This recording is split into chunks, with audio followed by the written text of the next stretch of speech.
Coming up next on the Jeff Crilley Show, we're going to be talking to a nationally known expert about having a healthy relationship. That's next.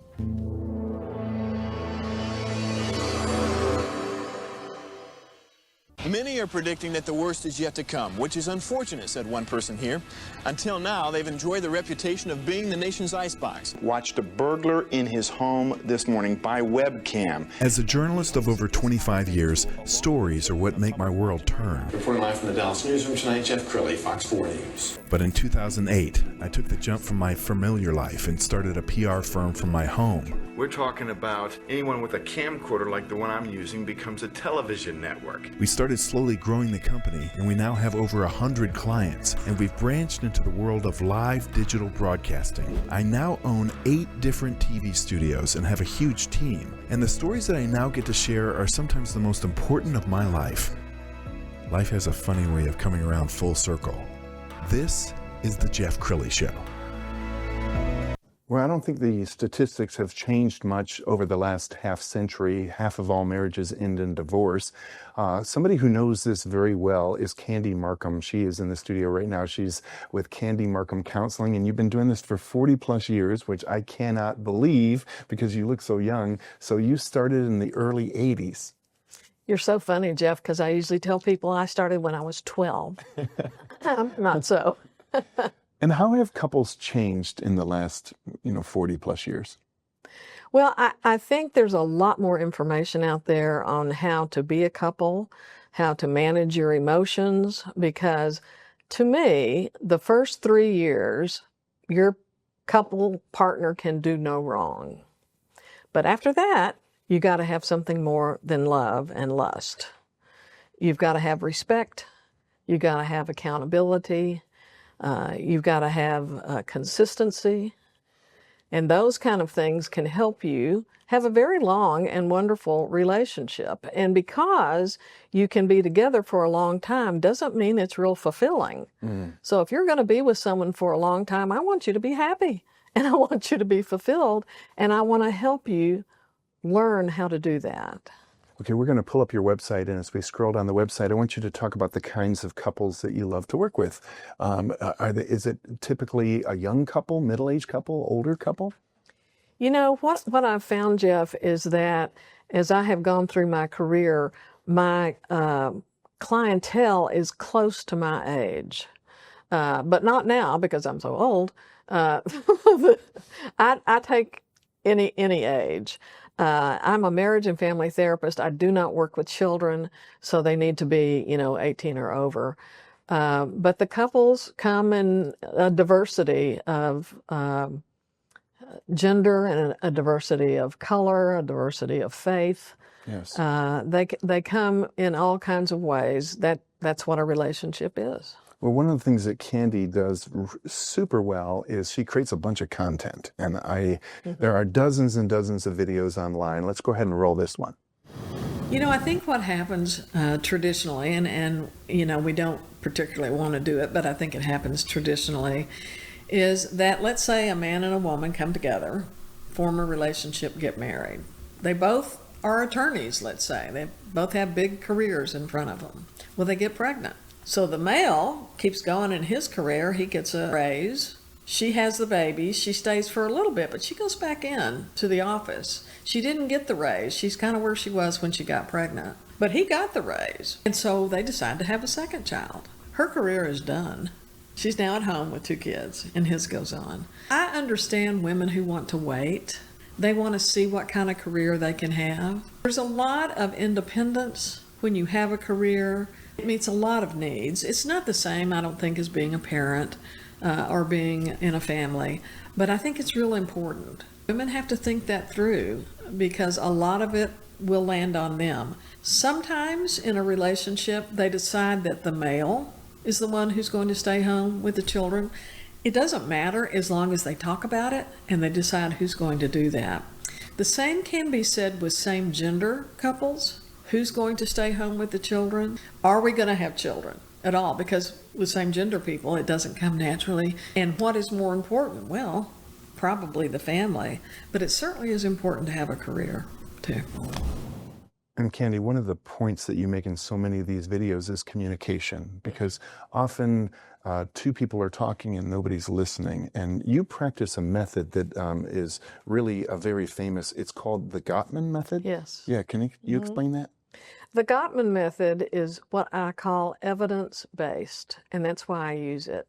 The Gottmans studied over 3,000 couples, and they would see patterns. And one of the patterns that they saw is called the Four Horsemen of the Apocalypse. And that's about 4 ways that people communicate that is unhealthy and it doesn't get you anywhere. And I think a lot of us have visited these places, but we don't live there. If you live there, your relationship is in a lot of trouble. Okay, let's go through the 4. All right. So the first one is criticalness. You didn't put the dishes up the way I told you to put them up. All right. Contempt. If you were as smart as me, you would know how to put up those dishes. Defensiveness. I may not put the dishes up right, but you don't do the dog right. You don't walk the dog correctly. You know, it's not just me, it's you too. And then the last one is stonewalling. And what happens is that this is an interesting thing that they saw, is that when the conflict gets pretty big, one person kind of shuts down. They can't hear you anymore, they can't think anymore, and they may just turn their back to you. You, in the meantime, are coming forward going, why aren't you listening to me? Why do you not care? And the truth of the matter is that both these people are flooded. Their emotions are flooded. This person has shut down. This person's real big. And if you were to take your pulse, it would be over 100 beats a minute. And you know, we have these watches where you can kind of take your pulse. So you need a timeout. You need some soothing. You need to calm down. All right? For the criticalness, you need what's called a soft startup. What they found out in studying these couples is that if you start at a low intensity for about 3 minutes, it will stay that way all through the conversation.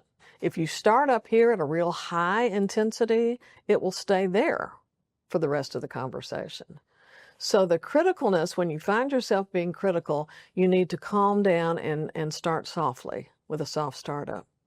Contempt is kind of the worst one, and I kind of know it myself. Contemptuousness is when I think I'm better than you.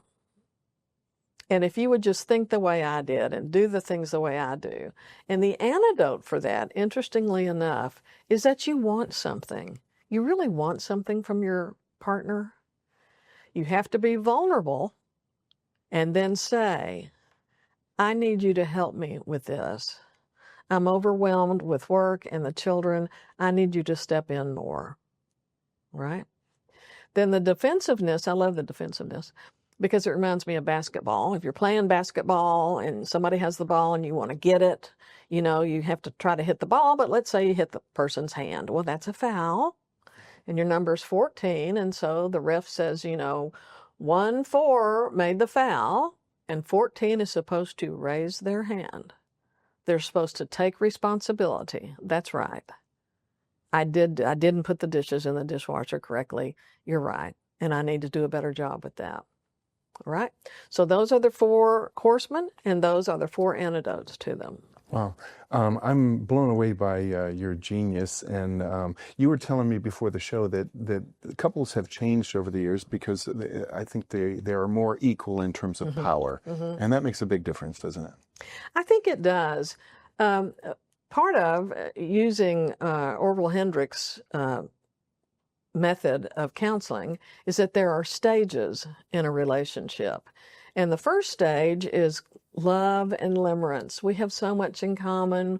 We really should maybe not date other people, or maybe we should move in together, or maybe we should first have sex. Anyway, we get real close. We make this commitment, which shoves us into stage 2, which is the power struggle.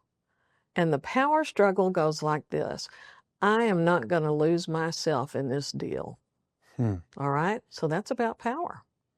So when you're saying, So power in a relationship is important to know how to work it. and when you're with a couple for the first time, is there a time when you're saying, okay, he's going to talk and she's going to listen, or how do you manage that? Because many couples just want to talk.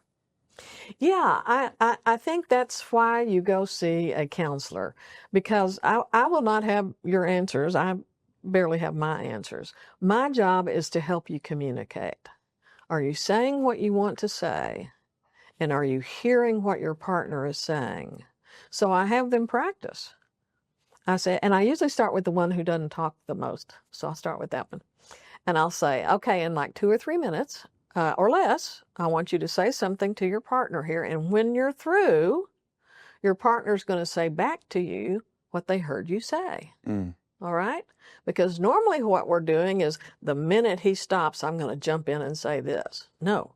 The minute he stops, truly, and people do pause subconsciously. They pause when they're talking. And that's when the other person is to say, is there anything else?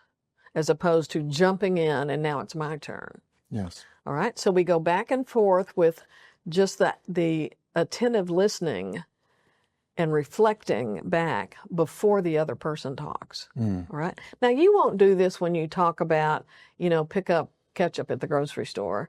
You'll talk about this when you're making big decisions. You will talk this way. You will take a lot of time with it and make sure that you get it right.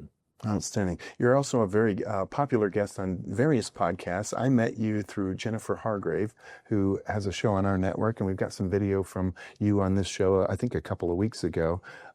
You do enjoy teaching people. I think you have the heart of a teacher, don't you? I do. I tell my supervisees are people who have to study under a supervisor for a couple of years before they get their full license. And I tell them, we know a lot of stuff. We can help a lot of people. So they need to come visit with us and let us teach them things that, like I like to say, are evidence-based, because I want to make sure that we're saying things that will help them. But we know a lot of things. In the final 2 minutes, I know couples out there, there's probably 10,000 books on relationships, and they can go out and read books, but why do they need somebody like you to be a referee of sorts? I love that you said that, Jeff, because what I'll say to my clients is, like today, you will notice I do not have on stripes. I am not a referee. That is not what I do. I help you communicate. That's what I do. And so the important part is to stay out of the 4 horsemen. And if I identify, which is, we do that, I will stop the person and I'll say, right now you're in the stage of contemptuousness. And so I want you to back out of it by saying what it is you need from your partner.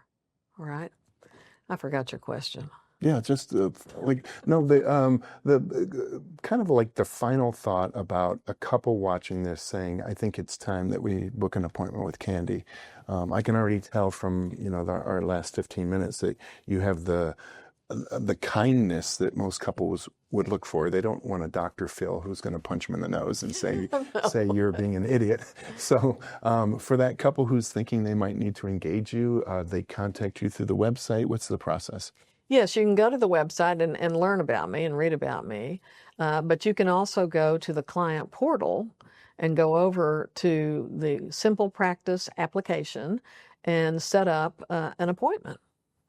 I think the sooner you come into therapy as a couple, the better, because you don't have as many bad habits along the way. I like it when people come in for pre-marriage counseling. I love that a lot. I love it when they come in and they want to talk about having a child. I like it when they come in and they talk about the kids are gone. What do we do now? Oh, it's still you, right? Yes. So, you know that. So there's not a wrong time to come in, but if there were a right time, it would be when you start sensing issues at the very beginning. Don't wait. Come in. Therapy's good stuff. Outstanding. Candy, thank you so much for sharing your heart and your wisdom with us. We're going to end with her website, which is candymarcum.com. The great Candy Marcum. Thanks for coming on the show. That's it for now. We'll see you next time.